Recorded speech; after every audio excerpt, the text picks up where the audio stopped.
Hi there, this is Krista Moore, and welcome to the Krista Moore Show. And I'm so excited. I have an extra special guest today. This is my cousin, my first cousin, Craig Gillespie. Thank you for being here. Thank you for having me, Krista. This is awesome. Craig and I happened to be getting together, and we thought, let's just record something because we're family, and we can. We don't want to lose this moment.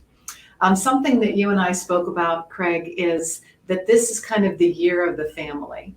And I wanted to share our story a little bit in terms of first cousins and how we might have been able to stay connected over the years, even though we go years without even knowing what the other person was doing and, being disconnected. And just talk a little bit about our visit. Awesome. So great. Why don't you kind of just give a little background on how we're related and who you are and Okay. Well, thank you, Krista. First of all, it's so nice to be here and talking to my first cousin, Krista.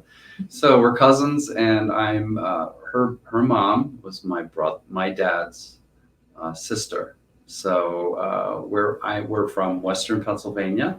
We live in different states now, and we've moved away from our hometown. But the idea of what Krista's talking about, family, and how important it is to keep ties and nurturing relationships is so important, especially in this time of COVID and where distancing is happening. So it's just awesome to have taken some risk and across geographical boundaries, emotional boundaries, to step into intimacy and finding connection. And I think that's what we've done. And your husband, Eddie, is just such a great guy. And my wife, Betsy, we're having such a good time with you, and it was all worth it. Yeah. And you know what? One thing that I want to just kind of give a little bit of a backdrop is, although we were first cousins, we would get together. 4th of July was kind of the time of the year where your family would come back to Wimber. My family lived in Wimber.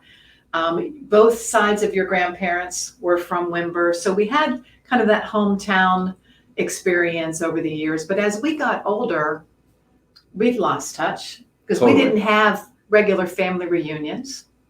And my mother recently passed away, but your father passed away how many years ago? 1988. It's been 32 years. Well, and I think that that's an important piece, because whether it's an intimate family or a distant relative, when there's a common bond of a sibling or a parent, and then they pass, it's really up to us individually to keep that family dynamic going. Yes. And I think that, for example, when my mother, we had a celebration of life for her, you represented the Gillespie family. Correct. And you were there for that. Yes. And then my other cousin represented the Pickles side of the family.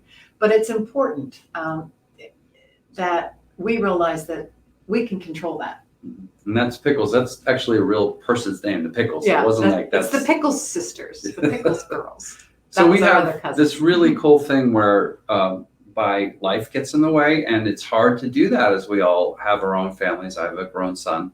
Krista has grown children. She's a grandma now. I can't believe it.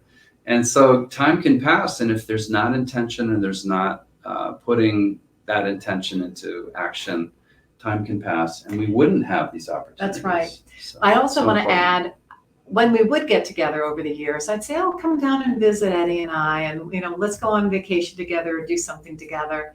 And I was thrilled when you called to let me know that you were going to be on vacation and that we could potentially get together. And I'm like, yeah, we're in. So we're having a wonderful time. By golly, we took you up on it.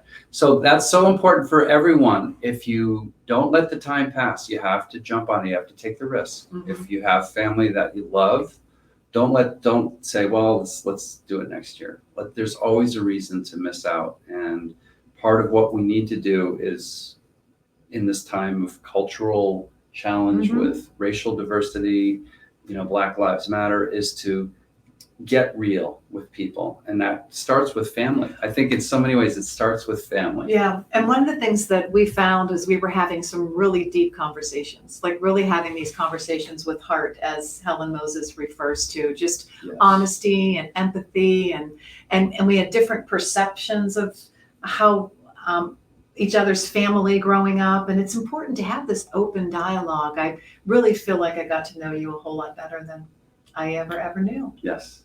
So, right. That's the same way I feel. So it's just wonderful to do this. Now the question is, are they going to ever leave? Because they've really got comfortable. They've taken over our upstairs. They know where everything is in the kitchen. And, you know, they're having a really nice time. So we're thinking that they might actually relocate here someday. And who knows? The New England winters are tough. We live in Connecticut. Krista's here in sunny North Carolina. And we just have had a great time, even though it's hot. So the message to everyone, not just our family and friends, and even those that we don't know, is to make this the year of the family. Reach out to someone that maybe you haven't talked with for a long time, and start having those really great, heartfelt conversations. Sounds great, Krista. Thank you. Take care.